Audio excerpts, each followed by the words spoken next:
बड़ों को राम राम, छोटों को बहुत सारा प्यार। तो दोस्तों, बच्चों के आने से पहले जो प्रिपरेशन करनी है, आज उसका आखिरी दिन है और फ्राइडे है। आज सैटरडे संडे छुट्टी रहेगी। इसके बाद मंडे को बच्चे आने वाले हैं। मैंने अपना क्लासरूम रेडी कर लिया है। आप लोगों को दिखाता हूँ एक बार क्या क्या प्रिपरेशन है। देखो, ये आपको जो 4 कलर की बकेट दिख रही हैं, रेड, येलो, ग्रीन और ब्लू, इनका क्या मतलब है? बच्चों को जब मैं पढ़ाऊँगा 45 मिनट की इंस्ट्रक्शन के बाद, 45 मिनट की इंस्ट्रक्शन के बाद सबसे पहले तो ये बच्चों का टेस्ट होगा। वो जो 45 मिनट की इंस्ट्रक्शन है ना, उसमें मैं ये वाली वर्कशीट कराने वाला हूँ बच्चों को। ये वर्कशीट बच्चों को कराऊँगा, ठीक है, जो कि बेस्ड है इस लर्निंग ऑब्जेक्टिव के ऊपर। इस लर्निंग ऑब्जेक्टिव पे बेस्ड है। इस वर्कशीट में बच्चों को एस्टिमेट करना, रिप्रेजेंट करना और फिर सॉल्व करना है एडिशन एंड सब्सट्रैक्शन के थ्रू एक सिचुएशन को, एक रियल वर्ल्ड सिचुएशन को। तो ये टेस्ट 45 मिनट का लेक्चर, उसके बाद ये टेस्ट जिसमें 5 क्वेश्चन है, 10 मिनट का टेस्ट होगा।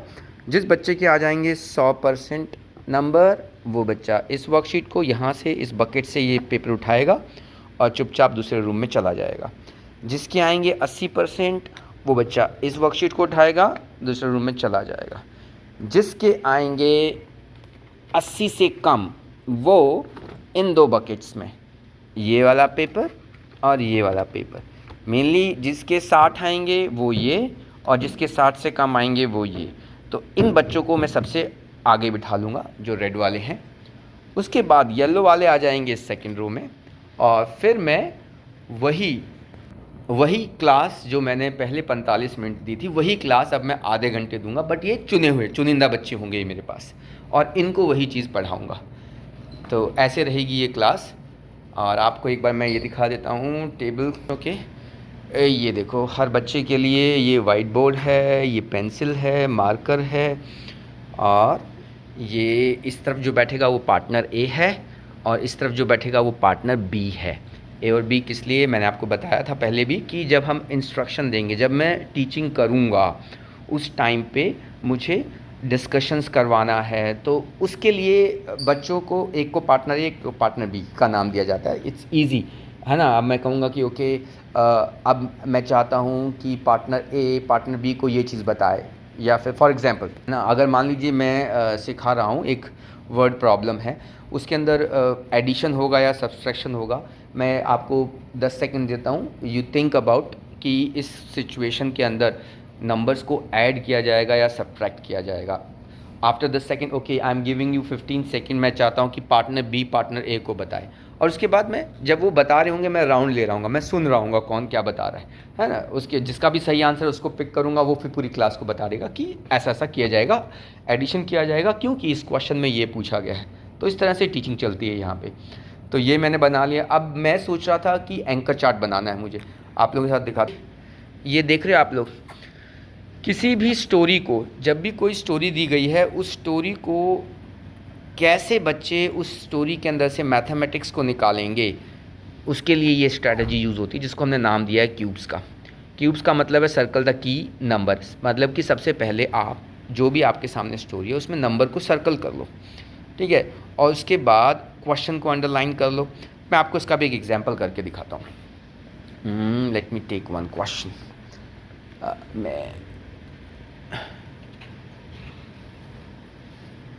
मैंने ये शीट ले ली है ना, मैं आपको इसी शीट में एग्जांपल में करके दिखाता हूँ। ये जो मैंने आपको बताया है, ये स्ट्रैटेजी फॉलो करते हैं जब हम कोई भी वर्ड प्रॉब्लम, बच्चे जब कोई भी वर्ड प्रॉब्लम सॉल्व करते हैं।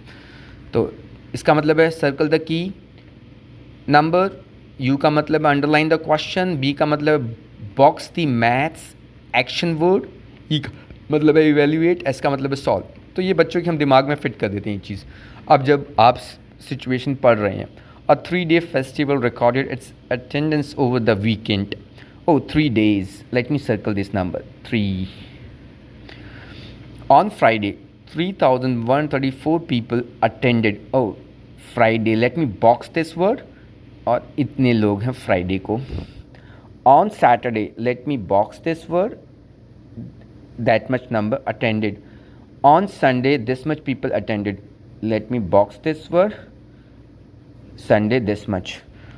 What is P? The total number of people that attended the festival. Let me underline the question. देख रहे आप, underline the question. मैं question को underline कर लेता हूँ. ये है question यहाँ पे. और मैथ्स एक्शन वर्ड टोटल. अब जब बच्चे ने अपनी पूरी स्टोरी में इन चीज़ों को एनोटेट कर लिया, मतलब कि इन चीज़ों को स्टोरी से बाहर निकाल लिया, अब वो मैथमेटिकली सोचेगा, ओ मुझे टोटल फाइंड करना है. टोटल का मतलब है ओ मुझे एडिशन करना है. ओके, क्या ऐड करना है?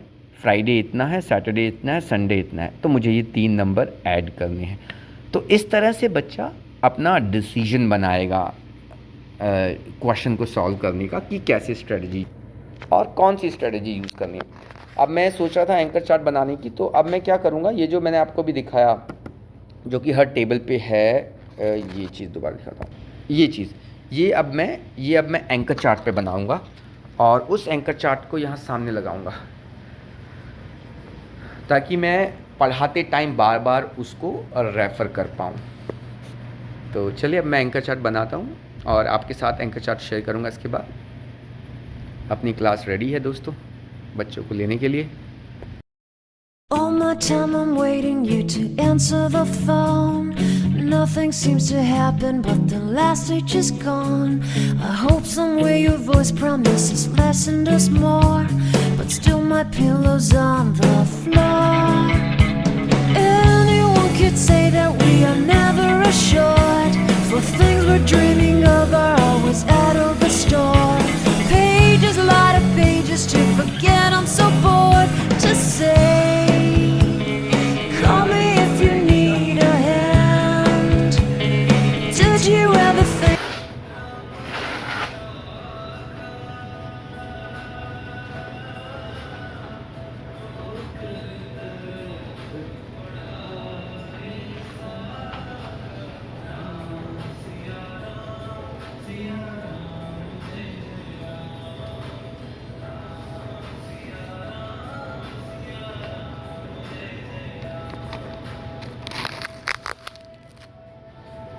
तो देखो ये मेरा एंकर चार्ट हो गया रेडी. तो बच्चों के टेबल पे जो है ये ठीक है, ऐसा ही ये मैंने सामने रख दिया है और मैं क्वेश्चन सॉल्व करते टाइम बार बार इसको रेफ़र करूँगा ताकि किसी स्टोरी को, किसी भी सिनेरियो को रीड करते टाइम जब उसको हम कॉम्प्रीहेंड करते हैं तो कैसे किया जाता है, ये बच्चों को धीरे धीरे दिमाग में हो जाएगा, है ना. सर्कल बना के दिखाया है, नंबर सर्कल करो, अंडरलाइन करो, क्वेश्चन को अंडरलाइन करके दिखाया है, इम्पॉर्टेंट वर्ड्स को बॉक्स करो, मैथ एक्शन वर्ड. और एक्शन वर्ड क्या होते हैं, जैसे इसमें मैंने मेंशन कर दिया है, प्लस माइनस मल्टीप्लाई डिवाइड. तो वो शब्द जो हमें इसके बारे में रियलाइज़ करवाते हैं उन्हीं को कहते हैं एक्शन वर्ड, है ना. ये मैंने इसमें बताया है. और इसके बाद जब आपके पास एक्शन वर्ड आ गए तो आप एक इक्वेशन बना लेंगे जो कि कुछ इस तरह से दिखती है और उसके बाद आप सॉल्व करेंगे. और ये इसका भी एग्जाम्पल करके दिखाया मैंने. तो ये रहेगा मेरा क्लास को. अब मैं कल की मंडे की क्लास को रेडी कर रहा हूँ, है ना, ऐसे ही प्लान कर रहा हूँ. अभी मैं सोच रहा हूँ एक और एंकर चार्ट बनाने की सोच रहा हूँ. जैसे एक एंकर चार्ट ये हो गया, इसके अलावा और कौन सा एंकर चार्ट जो लेसन में मैं एक बार दोबारा से जो स्लाइड्स मैं बच्चों को पढ़ाने वाला हूँ उन स्लाइड्स के बारे में दोबारा से सोचूंगा और फिर एक और एंकर चार्ट बनाऊंगा.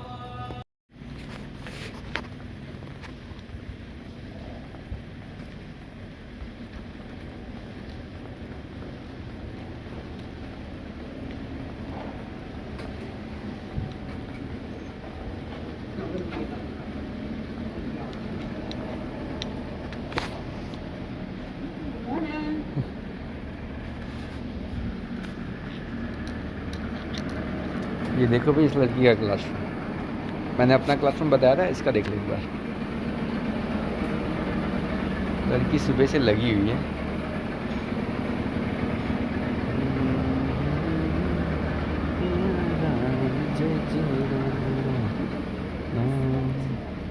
No, it needs to go. It's not lined up. Okay. That's really like amazing. You like that? Yeah. Okay. These professional people are. These perfectionists are working together. Oh, you want it even with that one? इंतज़ार हो गई, इंतज़ार की आई। तो दोस्तों at the end of the day मैं जब ज्योति को बुलाने आया, उसका क्लासरूम देख करके मेरा मन किया कि आप लोगों के साथ ये शेयर किया जाए। तो देखो इस लड़की का क्लासरूम, ये इसके साथ एक हेल्पर टीचर दी गई है इसको। ये देखो आप हर बच्चे के टेबल पे आपको एक फ़ोल्डर लग रहा होगा, है ना। ये है फ़ोल्डर के अंदर लेसन, ये है DOL, मतलब कि जो बच्चे लेसन के बाद लास्ट में एग्ज़ाम देंगे। तो सब कुछ टेबल पे ऑर्गेनाइज़ कर दिया है। और ये उन बच्चों को जो भी मटेरियल रिक्वायर्ड होगा, मार्कर, पेंसिल, वाइट बोर्ड, और इसको बोलते हैं एंकर चार्ट। एंकर चार्ट मतलब कि जो भी वो टॉपिक पढ़ाने वाली है उस टॉपिक के कुछ मेन पॉइंट्स। ये बच्चे के लिए एंकर चार्ट। तो ये है इस लड़की का क्लासरूम, देखा आपने। इसका क्लासरूम देख करके मुझे थोड़ी शर्म आ गई, इसलिए अब मैं जाता हूँ मेरे क्लासरूम को आपके साथ मेरा क्लासरूम शेयर करता हूँ। अब मैं आपके साथ मेरा क्लासरूम शेयर करता हूँ। मैंने अपना क्लासरूम मेरे अकॉर्डिंग कंप्लीट कर दिया है, ठीक है। तो ये देखिए, ये बच्चों के बेंचेस, और मैंने जब लेसन के बारे में थोड़ा सोचा तो उसके बाद मैंने ये चीज़ बनाई बच्चों के लिए। इसका क्या रीज़न है मैं आपको बताता हूँ। मैंने देखा कि उस लेसन में ना बड़े बड़े नंबर्स को ऐड करना है, थाउजेंड्स में या 10,000s में या लैक्स में, बड़े बड़े नंबर्स को। और नॉर्मली क्या होता है कि जब बच्चे ऐड करते हैं ना, तो जिन बच्चों की हैंडराइटिंग प्रॉपर नहीं है वो बच्चे अगर ब्लैंक शीट पे ऐड करेंगे तो डिजिट्स को मिसप्लेस कर देते हैं। फॉर एग्ज़ाम्पल अगर मुझे 3267 में ऐड करना है, सपोज़ 206, 200 वो ऐसे लिख देंगे और फिर ऐड करते टाइम वो गलती होगी। लेकिन अगर वो इस प्लेस वैल्यू चार्ट को यूज़ करेंगे और नंबर को अगर प्लेस वैल्यू चार्ट पे लिखेंगे तो 602, तो ये गलती अवॉइड की जा सकती है ना। तो इसके लिए मैंने एक ये बच्चों के लिए एक सपोर्टिंग एड बना दी है मैंने, ठीक है। एक तो ये आपके साथ मैंने शेयर कर लिया है, और दूसरा उसी चैप्टर में बच्चों को एस्टिमेट करना है, काइंड ऑफ राउंड ऑफ। तो मैंने ये बनाया है, ये उनको एस्टिमेट में हेल्प करेगा। जैसे मान लीजिए उनको 3254 को एस्टिमेट करना है, तो वो बॉटम पे लिखेंगे 3000, टॉप पे लिखेंगे 4000, बीच में आ जाएगा 3500। उसके बाद देखेंगे ये नंबर कहाँ आता है, ओ ये नंबर यहाँ आ रहा है। तो इसका मतलब इसको जब मैं एस्टिमेट करूँगा तो इसका एस्टिमेशन मैं ले लूँगा 3000। तो एक ये मैंने उनके लिए टीचिंग एड बना दी जो उनको कैलकुलेशन में हेल्प करने वाली है।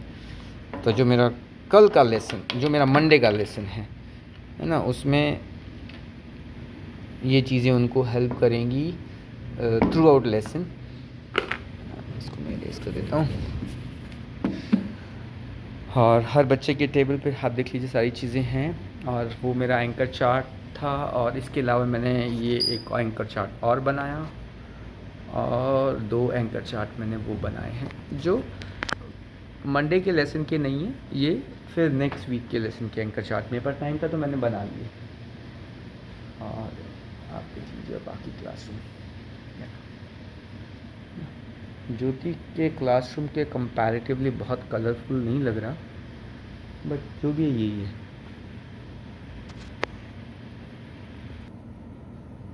तो हो सका तो मैं आप लोगों से फ़र्स्ट क्लास के बाद अपने एक्सपीरियंसेस शेयर करूंगा, कैसे रहे फ़र्स्ट क्लास के एक्सपीरियंस।